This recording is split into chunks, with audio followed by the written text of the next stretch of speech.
लोक जनशक्ति पार्टी के संरक्षक और पूर्व केंद्रीय मंत्री रामविलास पासवान के निधन से खाली हुई राज्यसभा की सीट को बीजेपी एलजेपी को देने के मूड में बिल्कुल भी नहीं है। जी हां, जेडीयू ने एलजेपी को सीट देने के खिलाफ अपनी आपत्ति दर्ज कराई है। माना जा रहा है कि यह सीट बीजेपी के खाते में जाएगी और बिहार के अन्य सत्ताधारी दल समर्थन करेंगे। जी हां, जेडीयू और एलजेपी के बीच के तनाव के कारण ये स्थिति बनी हुई है। इस सीट पर चिराग पासवान के नेतृत्व वाली एलजेपी का दावा होने के बावजूद जेडीयू की आपत्तियों के कारण ये उनके खाते में नहीं जा रही है। हाल ही में संपन्न हुए बिहार विधानसभा चुनाव में चिराग पासवान ने जेडीयू के खिलाफ अपने उम्मीदवार खड़े किए थे। इस कारण नीतीश कुमार की पार्टी मात्र 43 सीटों पर सिमट कर रह गई। चिराग पासवान अपनी मां रीना पासवान को राज्यसभा भेजना चाहते थे। हालांकि इन चर्चों के बीच ही जेडीयू के नेताओं ने बीजेपी के सामने अपनी राय रख दी थी। नाम ना बताने की शर्त पर जेडीयू के एक वरिष्ठ नेता ने कहा कि हमारी पार्टी किसी भी कीमत पर एलजेपी प्रत्याशी का समर्थन नहीं करेगी। बीजेपी अच्छे से जानती है कि 243 सदस्य बिहार विधानसभा में 125 सीटों के साथ एनडीए सरकार चलाने के लिए जेडीयू कितनी महत्वपूर्ण है।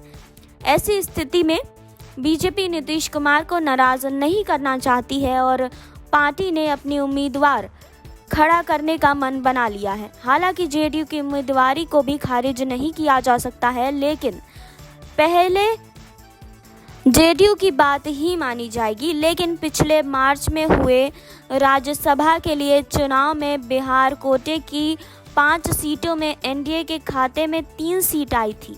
जेडीयू को इसमें से 2 और बीजेपी को 1 सीट पर जीत मिली थी।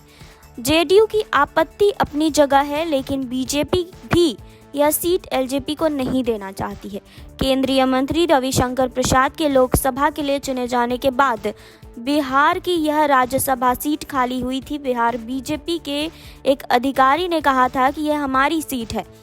लोकसभा चुनाव के समय तय हुए फॉर्मूले के मुताबिक हमने दिवंगत रामविलास जी को यह सीट दी थी। उन्होंने कहा कि रामविलास पासवान को एनडीए के सभी नेताओं का सम्मान हासिल था। एलजेपी को भी अपनी सीमाओं का एहसास हो गया है। पार्टी को बीजेपी की तरफ से खड़ा किया गया तो कोई भी उम्मीदवार स्वीकार्य नहीं होगा।